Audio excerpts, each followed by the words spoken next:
Hey guys, Augie here and welcome to the channel. Hope you guys are having a fantastic day, and I got a crazy build to share with you guys.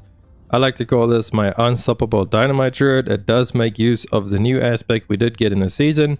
When you cast Poison Creeper, it will cast your landslides in a circle around you, as well as use of the Iron Bulwark, Earthen Bulwark with a symbiotic aspect, so it's going to reset the cooldown and everything really fast. And it's insane. This build is absolutely crazy. It does crazy boss damage, does crazy AoE. It's pretty fast because of the resets. You can literally cast Trample all the time. And because of how we have the build set up, Trample is actually going to be casting our landslides as well. So this build has two major sources of damage. The first one being landslide and all the aspects, especially the new one. And then Earthen Bulwark also does a surprising amount of damage, as this will scale really well into the late Nightmare dungeons. I was actually able to go into a Nightmare 99 dungeon, way under leveled. I think it was like 82 or something when I first tried it. I couldn't clear it ultimately, but I could actually go in there, survive, and kill elite packs in a 99 Nightmare dungeon. That's insane. Since the build wasn't optimized at all, I'm still missing a load of Paragon points. I'm missing the Renown Paragon and everything like that. So overall, crazy build. You do need a Crone Staff to get the full version of this build really coming online, but you can play it without the Crone Staff. You just have to play it a little bit differently. Also, a quick disclaimer, this is based off of Goblin Inc.'s Low Life Druid, the Bulwark one that he has going there, so I've taken a lot of inspiration from his Paragon tree and everything. Massive shout out to him and all the great work he does on Druid. We'll have his channel down below in the description, so go check him out. Awesome Druid stuff there. But let's get into the build. So first of all, let's have a look at the skill trees. We'll be picking up Storm Strike with the Vulnerable, as well as Claw with the double hit. So if you don't have the Crone Staff, I would say to take Claw instead of Storm Strike, because the double hit's going to proc stuff, your Symbiotic and other stuff faster. Until you can get yourself the Crone Staff, then you definitely want to make use of both, since the Crone Staff will make you cast both when you cast Claw. Moving on to Landslide, this is where the main damage, so to say, comes from the build, alongside Earthen Bulwark. But this is where you want to get your item contribution in, so +4 on your gloves. Landslide is crazy damage there with your Terror Motes. Also, a little note to keep in mind is that you want to keep Landslide on your bar. So we'll actually end up getting lots of skills. You see, we do have Hurricane as well as Storm Strike. Those two you don't want to put on your bar, since Claw is going to automatically cast them with how we have the tree and everything set up, which I'll talk to you guys. But just make sure to keep Landslide on your bar, because if it's not on your bar, you won't actually receive the Terror Motes, and the Terror Motes give you the guaranteed critical strike damage. So really important to keep that there for damage. Then we grab 3 in Predator Instincts for the crit chance. We get 3 in Digigate, since we are going to be in wolf form a lot, so we can move around a lot faster. And then we come into Earthen Bulwark, 5 out of 5. This doesn't increase the damage, but it increases the absorb barrier. It doesn't decrease the cooldown either, unfortunately, but it does increase stuff enough for you to want to take it maxed out. With innate Earthen Bulwark, which is going to explode and do the damage. It does insane amounts of damage. It does scale off of barrier as well, so just keep that in mind. For the later endgame pushing, you could actually start scaling into barrier damage. And then enhanced Earthen Bulwark is what's going to make you unstoppable all the time. We grab 1 point in Ancestral Fortitude to get 3 points in Vigilance. Just going to give you a massive damage reduction when we cast Earthen Bulwark, which is all the time. Then we actually do pick up Poison Creeper with Brutal Poison Creeper for the crit chance, because crit is really important for the build, as well as it proccing the aspect that makes your landslide spin around you. We get Elemental Exposure with 3 in Endless Tempest. This is mainly for Cataclysm and Hurricane. I guess we grab 1 in Hurricane with the damage reduction from them over there on Savage Hurricane. 1 point in Crushing Earth, and then 3 in Safeguards for critical strikes to fortify you, since this is a really tanky build. We only pick up 1 point in Trample, as we're only going to really use Trample to cast landslides with the aspects. Then we pick up 1 point in Neurotoxin, 1 in Toxic Claws to apply poison, and then obviously 3 in Envenom, because massive damage there, as well as getting Envenom on our amulet to give us even more crit strike damage. And then Cataclysm we mainly use to pull enemies in with the use of the new Malignant Heart, picking up Supreme Cataclysm for the Vulnerable as well. This is up quite often with how we have the build set up. 1 point in Quick Shift for some increased damage, and then 3 points in Heightened Senses. Upon shapeshifting into Werewolf or Werewere, gain damage reduction, and we'll be shifting in between them quite often, and it is against elites as well, which usually do the most damage to you. And then 1 point in Nature's Fury. Casting an Earth skill has a 30% chance to trigger free Storm skill of the same category. In addition, casting Storm skill has a 30% chance to trigger free Earth skill. So pretty much when you have the crone stuff and you start spamming claw, it can do a storm, and then the storm, because claw does both of these at the same time, and then the storm will proc the earth and the claw will proc the storm. It's insane. The build does some crazy stuff. So you could be like charging through a nightmare dungeon and you just start spamming claw while you're walking. That's why I would suggest actually put claw on your right click if you are on PC, because then you can move around with your force move, whatever it is, or just your left click. And then while you're moving, you can literally right click the air to claw, and then it will actually reduce the cooldowns of your other stuff if it does proc, but more often than not it does proc. Top into the aspects for the build.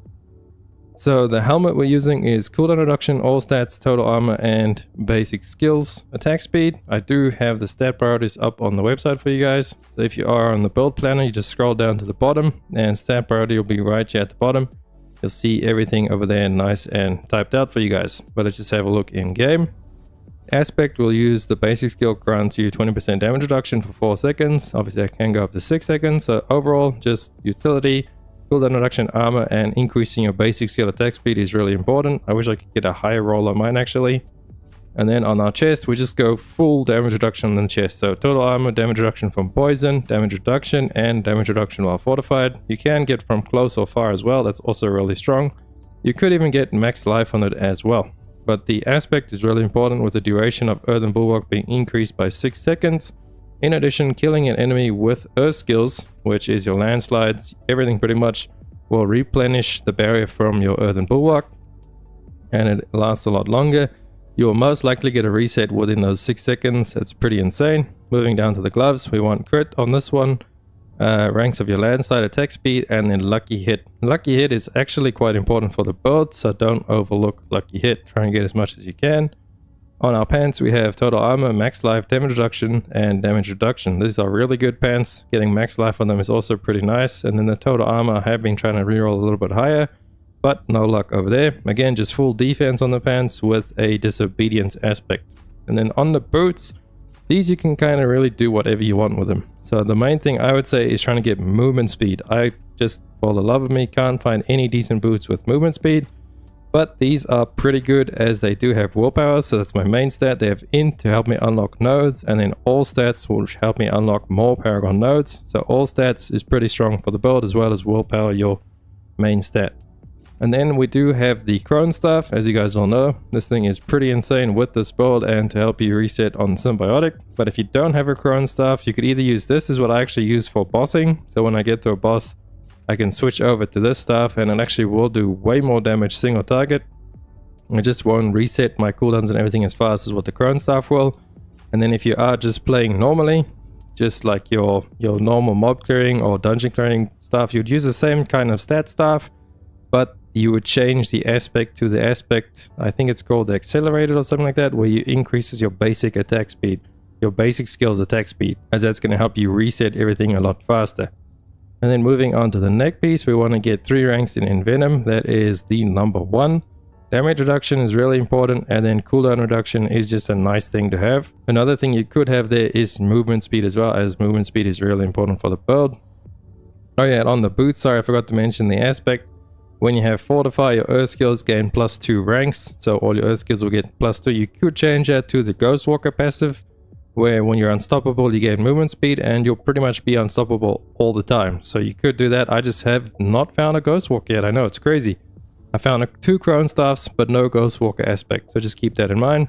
And then on the rings, you really want to get some crit, vulnerable, and lucky hit. You could possibly drop the crit strike damage for max life if you want some more tankiness, but I mean, you literally have Earthen Iron Bulwark this thing up all the time, so you don't really need the max life. So definitely try and go for that crit, vuln, and lucky hit. Although lucky hit is really important, I wouldn't say to not get lucky hit, as that helps you reset stuff a lot faster. And then vulnerable, crit, and damage to distant on this one. That damage to distant needs to be lucky hit, and this ring would be perfect. And the aspects we're using on the ring, that is the Aftershock aspect, and on this one it is the Trampled Earth aspect. So when you trample, it now summons 6 landslide pillars, and each of them do 80% of their damage, as well as the aspect on the neck is obviously the symbiotic aspect. So that will be reducing your cooldowns. When the Nature's Fury key passive trigger a free skill, your non-ultimate cooldowns of the opposite type are reduced. That's why this one helps you so much, because Claw and then Storm and then Earth, and it's like the opposite of everything with Grown Staff, and it's just going to reset everything really fast. The only thing that it won't be resetting is your Cataclysm, but that's what we do have, our Spirit Boons, and why Lucky Hit is important. Where is it? There. Calm Before the Storm, Lucky Hit, nature magic skills have up to a 10% chance to reduce the cooldown of your ultimate skill by 2 seconds. Overall, it just makes it a lot nicer for speed farming, because your Cataclysm really just used to pull in enemies with the new Malignant Heart. I'll speak about the Malignant Hearts in a second. We'll just finish off here on the Spirit Boons. But yeah, that's why it's important to get Lucky Hit to proc your Calm Before the Storm. And then let's just finish off the rest. We grab Pack Leaders, so crit strikes have a 20% chance to reset your companions, which is your Poison Creeper. And you will be stacking crit on the build anyway, so crit and Lucky Hit pretty important. And then Avian Wrath just for the increased crit strike damage. Apparently this is not multiplicative and it's additive. I'm not sure if anyone knows the truth behind that, but I hear like everyone says this, someone says that. So for now we're just using it because it's still a little bit more damage. But you could possibly drop that and then grab the crit chance if you really want it. But the attack speed I would suggest is pretty important, as the attack speed is going to help with your resetting cooldowns using your Claw a lot faster. And then obviously we want the damage reduction from elites on wariness. So that is it for the Spirit Boons. And now let's have a quick look at the Malignant Hearts. We are using this one to up 48 enemies are pulled in when you have an ultimate skill active, which is your Cataclysm. This has about 30 seconds, less than 30 seconds of downtime. And it also depends on obviously the Lucky Hit resetting it a lot faster. So more often than not, you have enemies flying at you from all sides of the map. Makes it really fun and easy for speed clearing. And then the other one over here we are using, I think it's called the Revenge Heart, just pretty much giving you that damage reduction. I have a pretty low roll on mine, it's only 13.5. This can go up to 20%. It's basically just free damage reduction. And then we are using the Barber, a really massive aspect to our damage in the build, as it's going to store all damage with the crits. And everything is just going to add to the damage. I've hit up to about a 40 million on a world boss with this one, although it was a little bit skewed because other people are kind of messing it up with their barbers and all weird stuff happening. But yeah, that is the biggest hit I've had so far, was a 40 million, and that was without having my bossing staff on, because I completely forgot and I still had my Crone staff on. So with that on, I could probably easily get like a double that, 80 million or even more on bosses. Cover the Paragon Board, or it's not finished right now. Let's have a look. I do have the whole thing up on the Mobilex build planner for you guys. So the Paragon Board, all of it is covered over there when this actually decides to load. But it's crazy Paragon. It's pretty much super tanky. Whatever you can see that makes you tanky, gives you attack speed or fortified damage reduction, take it. Like we'll take it straight at the beginning. We'll just take max life. And that is damage. I was playing down the right side in the beginning. We're just getting some more damage, but you really just don't need the damage. And the maximum life and the armor and everything just literally makes it so free. You can just turn your brain off, hit Earthen Bulwark, trample through everything. Everything melts. It's beautiful. So we'll just quickly cover it. You want to grab Exploit on your first board. If you are leveling up, you want to grab Exploit on the first board. On the second board, you want to grab yourself Heightened Malice. Go to the left and grab that one straight away. Then you want to come up to the right, grabbing yourself Fang and Claw. And then the next thing you want to grab after the Fang and Claw is work yourself to the right, and you want to grab the Thunderstruck board with the Shapeshifter. This one is really important for the build, as we will be shapeshifting quite often. And you can also grab that early on, or you can come back for this later. I came back for this later initially, so I just came down here, got my glyph, and then got all the points to max out the glyph straight away. And then we go back up into Protector, really good with damage reduction on the barrier. You could leave this attack speed for last. I'm actually working my way up here now, so I am level 85. So I went up here first, and then I went to the right to grab this Spirit Glyph. Also really important for crit strike damage to stack, just give you insane amounts of damage. And then we're going to go into the left. I believe we're going to go into Undaunted is what we're going to use over there, just for some more damage reduction. As you can see there, Undaunted gives you more damage reduction from your fortify and all that stuff, as well as increasing your damage while fortified, which is pretty much all the time. So that is it for the build, guys. Hopefully you enjoyed it. I explained everything alright. If I missed anything, let me know down below in the comments. Join the Discord as well. Leave your feedback. Come talk there. Come farm up some stuff. Anyone needs some more Varshan carries, I'm there all the time. But thank you guys so much for watching. Hope you found the video helpful. If you did, please drop a like and a sub. It helps me out so much. And I'll catch you beautiful people in the next one. Foggy saying out. Run free and dive into the sky. Hear the wind crying out its prayer.